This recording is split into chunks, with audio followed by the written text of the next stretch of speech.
পাগলুতে দেবের একটা ডায়লগ ছিল যে দেব মাঠে নামে জেতার জন্য, আর জেতার পর সারা মাঠ জুড়ে ট্রফি নিয়ে রোড শো করে। রঘু ডাকাতের প্রিটিজারটা যখন দেখছিলাম মনে মনে কিন্তু আমি এটাই ভাবছিলাম, প্রিটিজারটা সদ্যই মুক্তি পেয়েছে, কেমন লাগলো আলোচনা করব সেটা নিয়ে। তাহলে চলুন গরম গরম প্রিটিজার নিয়ে আলোচনা শুরু করা যাক। আপনারা পাত পেরে বসে পড়ুন।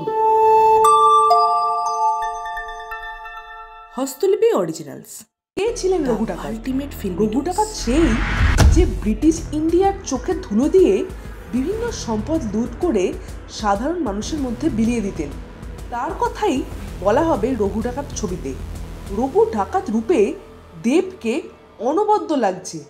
প্রথমে শুরু হয় একজনের ভয়েস ওভার দিয়ে, তারপরে রিভিল হয় দেব।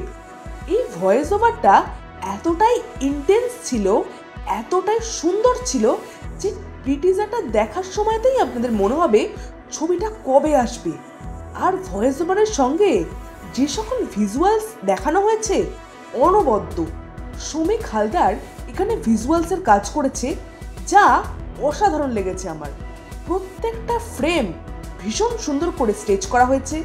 এক একটা ড্রোন শট নেওয়া হয়েছে যেটা ভীষণ সুন্দর দেখানো হয়েছে। গ্রামকে গ্রাম জ্বালিয়ে দেওয়া হচ্ছে এবং ফাঁসির দড়িতে কাউকে মারা হবে এবং একটা ডেড বডি শোয়ানো আছে। এছাড়াও দেবের যে সিনগুলো আছে তীরধনুক নিয়ে বা বিভিন্ন খাঁড়া নিয়ে যে সিনগুলো আছে সেটা অনবদ্য লেগেছে। দেবকে একাই অসাধারণ লেগেছে।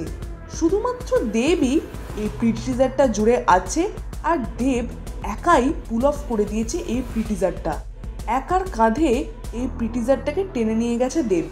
মিউজিকের কথা যতই বলবো ততই কম হয়। রথিজিৎ নাকি নীলায়ন কে মিউজিক করেছে জানি না, কিন্তু যিনিই করুন তিনি অনবদ্য করেছে।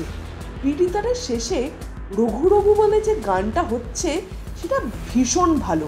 সারা প্রিটিজার জুড়ে দেবের একটাও ডায়লগ নয় ঠিকই, কিন্তু তার যা এক্সপ্রেশন, তার যা অ্যাপিয়ারেন্স দর্শকদের উত্তেজিত করতে বাধ্য। এই প্রিটিজারে যেভাবে ভিজুয়ালিটি আছে, যেভাবে একটা কালী ঠাকুরের মূর্তি দেখানো হয়েছে বা ঘোড়ায় চড়ে দেব আসছে এরকম যে সিনটা রাখা হয়েছে অসাধারণ লাগছে। এই ঘোড়াটা কিন্তু সেই ঘোড়া যেটা বাহুবলীতে ব্যবহার করা হয়েছিল। এই ছবির প্রিটিজারটা অনবদ্য লেগেছে আমার। এই প্রিটিজারটা দেখে বুঝতে পারছেন তো এই ছবির বাজেট অত্যাধিক। এই টিজারটা অসাধারণ লেগেছে।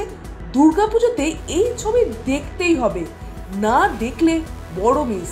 আপনাদের এই প্রিটিজারটা কেমন লাগলো অবশ্যই অবশ্যই কমেন্টে লিখে জানাবেন। দেবের রঘু ডাকাত অনেক দিন ধরে পড়ে থাকে একটা প্রজেক্ট, খাদান না হলে কিন্তু রঘু ডাকাত কখনোই সম্ভব হতো না। তাই রঘু ডাকাতের জন্য অবশ্যই কমেন্ট করবেন আর আমাদের এই ভিডিওটাকে লাইক করে যাবেন, কারণ আপনাদের জন্য এরকম ভিডিও অবশ্যই আমরা নিয়ে আসি। লাইক করতে ভুলবেন না আর সাবস্ক্রাইব করতে ভুলবেন না। তাহলে চলুন পরবর্তী ভিডিওর জন্য অপেক্ষা করুন আমাদের চ্যানেলে।